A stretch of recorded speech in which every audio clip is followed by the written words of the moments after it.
Did you know that there are two different types of polygel?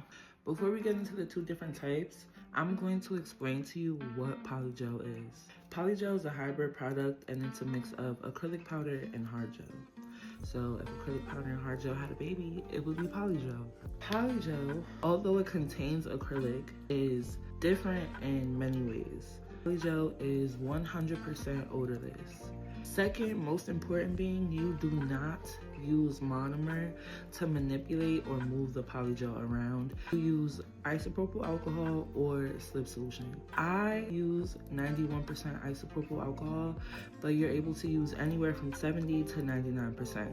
I choose alcohol over slip solution because slip solution is usually very oily and it just makes more of a mess than anything else. Another way polygel differs from acrylic is the fact that it needs to be cured under UV in order for it to harden, unlike acrylic where it hardens on its own. Now that we have an understanding of what polygel is, let's get into it. There are two different types of polygel, soak-off polygel and non-soak-off polygel.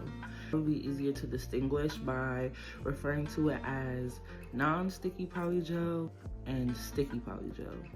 Okay, so first and foremost, base coat is a necessity in polygel application.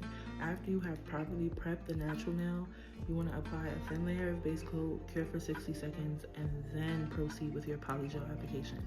Never Lang, why do I have to apply base coat? Base coat is a necessity because gel sticks to gel. So initially, the polygel will need something to stick to. Okay, so we're about to start with my personal preference, sticky polygel or non-soakable polygel. Non-soak-off polygel is closer to hard gel because it's acetone resistant. Acetone resistant just means that it doesn't dissolve in acetone, making this product unable to be soaked off.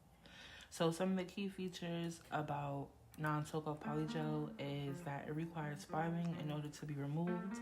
They last long and they're more durable than soak-off polygel, and non-soak-off polygel will be best for clients with an active lifestyle or those who need extra durability.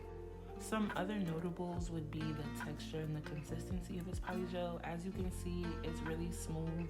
You can't see the texture in the polygel and it's easy to manipulate. Although non-soakable polygel usually has a stickier consistency, it takes little to no pressure to manipulate it down the nail shaft.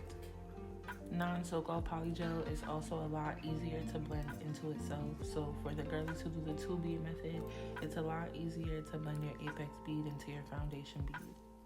Because this is a non-soak-off product and it does require filing in